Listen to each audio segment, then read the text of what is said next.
Hello friends, फुक्कटचे सल्ले या चॅनलवरून मी अतुल सुधे एक नवा आणि पुढला फुकटचा सल्ला घेऊन.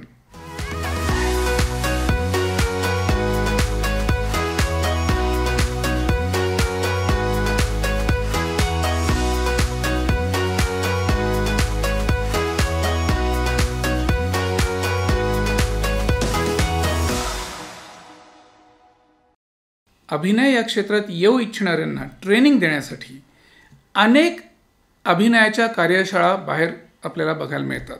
खूप मोठे मोठे लोक, दिग्गज लोक इथे अभिनयाच्या कार्यशाळा चालवतात आणि आपल्याला त्यांच्या जाहिराती बघायला मिळतात. आपल्याला त्यांच्याबद्दल वाचायला आणि ऐकायलाही मिळत असतं.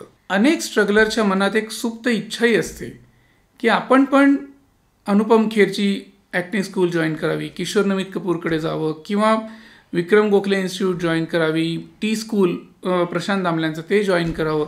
अशा अनेक लोकांच्या मनात एक सुप्त इच्छाही असतात. पण शेवटी सगळं गणित येऊन थांबतं ते पैशावर. ह्या क्लासेसच्या फीज ह्या योग्य आहेत की अयोग्य आहेत हा आजचा मुद्दा नाही आहे. ते ज्याच्या त्यांनी आपापल्या ठरवलेल्या फी असतात. मुद्दा हा असतो की अनेक मध्यमवर्गीय लोकांना ह्या फिया परवडत नाहीत. आणि मग असं होतं की ह्या क्लासेसला जायची इच्छा तर मनामध्ये आहे, पण फी तर परवडत नाही. आणि मग कुठेतरी एक अर्धवट ती इच्छा अशी मनात दाबून टाकली जाते आणि काय करावं हे न कळल्यामुळे एक क्वेश्चन मार्क डोक्यात घेऊन ती मुलं आपापल्या परीने स्ट्रगल करत राहतात. तर अशा मुलांना माझं हे कायम सांगणं असतं की तुम्हाला जर शक्य झालं अशी कुठली एखादी इन्स्टिट्यूट जॉईन करणं तर फार उत्तम गोष्ट आहे, करा. पण पैसे नाही आहेत म्हणून रडत बसण्यापेक्षा थोड्या अँटिनाज ओपन ठेवल्या तर तुमच्या असं लक्षात येईल की तुम्ही 24 तास एका अतिशय मोठ्या युनिव्हर्सिटीतच वावरत असता. तुम्ही 24 तास अशा मोठ्या युनिव्हर्सिटीतच श्वास घेत असता जिथून तुम्हाला अनंत गोष्टी शिकता येतात.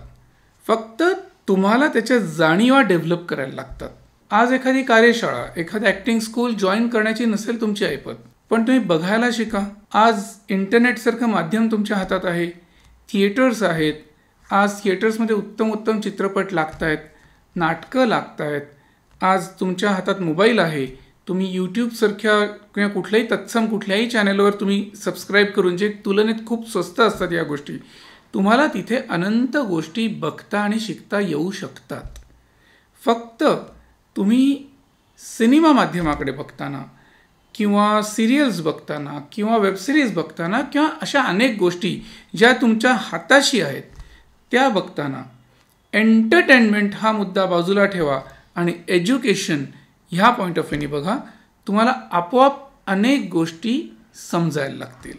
सिनेमा बघणे किंवा टी व्ही बघणे इटसेल्फ इज अन आर्ट आणि तुम्ही ती आर्ट शिकणं हे खूप गरजेचं आहे. एक कलाकार म्हणून आणि ती एक कला म्हणून तुम्ही त्याच्याकडे बघायला लागा.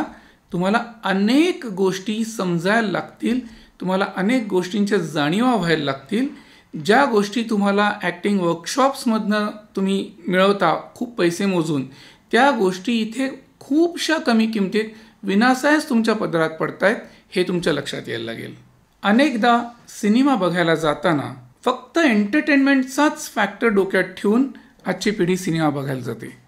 त्यात त्यांना फाईट्स बघण्यात इंटरेस्ट असतो, त्यात त्यांना हिरोईन्स बघण्यात इंटरेस्ट असतो, त्यात त्यांना आयटम नंबर्स बघण्यात इंटरेस्ट असतो किंवा ते असे एक फर्राटेदार आणि स्फूर्ती देणारे डायलॉग्स असतात ना उगाच, की ज्याचा वापर पुढे हवा करण्याकरता ते त्यांना बघण्यात इंटरेस्ट. म्हणजे अनेक वेगवेगळ्या कारणांसाठी सिनेमा थिएटरपर्यंत मुलं पोचतात. पण त्यातली नक्की किती मुलं अभ्यास करण्यासाठी म्हणून पोचतात हा संशोधनाचा विषय राहील. काही सिनेमे, काही वेबसिरीज खरोखरी इतक्या वरच्या दर्जाच्या आहेत की जिकडे खूप जास्त बौद्धिक सौंदर्य तुम्हाला बघायला मिळतं. आणि अशा अनेक शोधलं की सापडतं तशा अनेक वेबसिरीज, वेगवेगळ्या भाषांमधल्या वेबसिरीज, वेगवेगळ्या भाषांमधले चित्रपट हे तुम्ही जर नीट बघायला सुरुवात केलीत तर बऱ्याच गोष्टी तुम्हाला तिथे उत्तम उत्तम सापडतात. अतिशय अव्वल दर्जाचं दिग्दर्शन दिसतं. अनेक ठिकाणी फार वरच्या दर्जाचे अभिनय दिसतात, कलाकारांचे परफॉर्मन्सेस दिसतात, काही सिनेमॅटोग्राफर्सची अप्रतिम कामं दिसतात, अनेक ठिकाणी मी कधी बॅकग्राऊंड म्युझिक सुंदर दिसतं, कधी सेट्स चांगले असतात, कधी लाइटिंग फोटोग्राफी पॉईंट ऑफ व्ह्यूनी खूप छान काम बघायला मिळतं, कधी अभिनय दिसतो, कधी दिग्दर्शन दिसतं आणि असं अनेक मुद्दे असतात की जे आपण खऱ्या अर्थाने त्याचा अभ्यास करू शकतो. त्यामुळे मला क्लास जॉईन करता येत नाही, मला क्लास जॉईन करण्याची फी माझ्याकडे नाही असं म्हणत दुःखी कष्टी होण्यापेक्षा तुमच्या हातातली जी माध्यमं आहेत, फोनसारखं माध्यम आहे, टी व्हीसारखं माध्यम आहे, कॉम्प्युटर्स आहेत, थिएटर्स आहेत, ती वापरायला शिका. सिनेमा माध्यमांप्रमाणेच नाटक हे माध्यम पण अतिशय प्रगल्भ आहे. खूप उत्तमोत्तम नाट्यकलाकृती थिएटरमध्ये येत असतात, पण आपण तिथपर्यंत पोचायचे कष्टच घेत नाही. आपण फक्त आपल्या एकाच दुःखाला कुरवाळत बसतो की मला कुठला क्लास जॉईन करता येत नाही आहे. अरे पण त्याच्या तुलनेत खूप कमी पैशात तुला इथे एक अख्खी युनिव्हर्सिटी 3 तास बघायला मिळते ना. जा ना तिथे, जिवंत अभिनय बघ, समोर कलाकाराला बघ परफॉर्म करताना, जिथे रिटेक हा प्रकार नसतो. सिनेमा माध्यमामध्ये एखादा कलाकार 10 वेळा चुको नाही तर 50 वेळा चुको, रिटेक्स होऊ शकतात.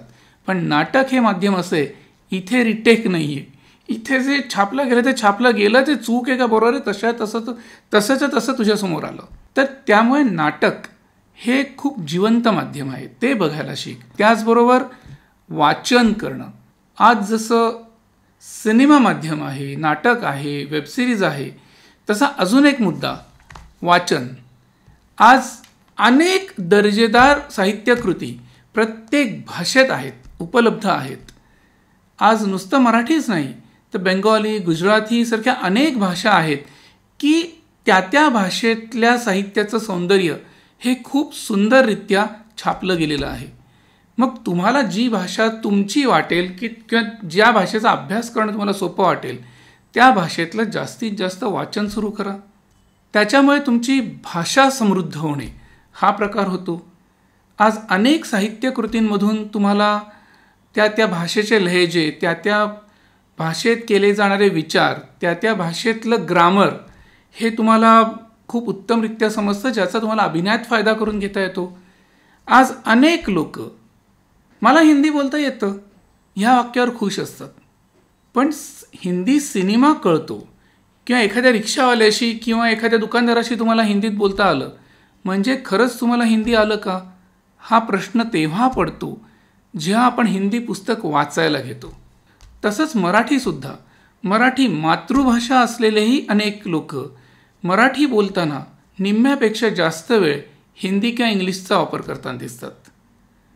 ठीक आहे, माझं असं म्हणणं आहे की भाषा हा कम्युनिकेशनचं माध्यम आहे. फक्त तुमच्या मनातले विचार समोरच्यापर्यंत कम्युनिकेट झाले, विषय संपला. मी पण कम्युनिकेशन वगैरे इंग्लिश शब्द बोलतोय आत्ता, पण ठीक आहे, बोलीभाषा कशीही असणं आणि ज्या अभिनय करायला उभं राहता त्यावेळेला त्या पात्राच्या तोंडची भाषा तुमच्या मुखात अतिशय चपखलपणे बसणं हे अतिशय गरजेचं असतं.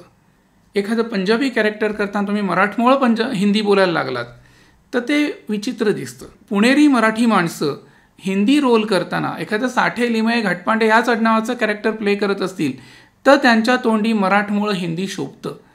पण एखादा मिश्रा, एखादा शर्मा अशा पद्धतीचं कॅरेक्टर जेव्हा एखादा मराठी माणूस बोलायला उभं राहतो त्यावेळेला तो पटकन पकडला जातो की नाही हे तो मराठी दिखता आहे, मराठी ॲक्सेंट त्याच्या हिंदीमध्ये येतं. मग जेव्हा तुम्ही वाचन वाढवता, जेव्हा भाषेची समृद्धी तुमची आपोआप डेव्हलप व्हायला लागते त्यावेळेला तुम्हाला करेक्ट त्या भाषेतले लहेजे पकडता येणं हे पण सोपं जायला लागतं, जमायला लागतं. त्यामुळेच माझं आजच्या स्ट्रगलर्सना हे मनापासून सांगणं असतं, शक्य झालं तुम्हाला एखादा क्लास जॉईन करणं, एखादा ॲक्टिंग वर्कशॉप करणं तर नक्की करा. पण तोपर्यंत बघायला शिका, ऐकायला शिका आणि वाचायला शिका.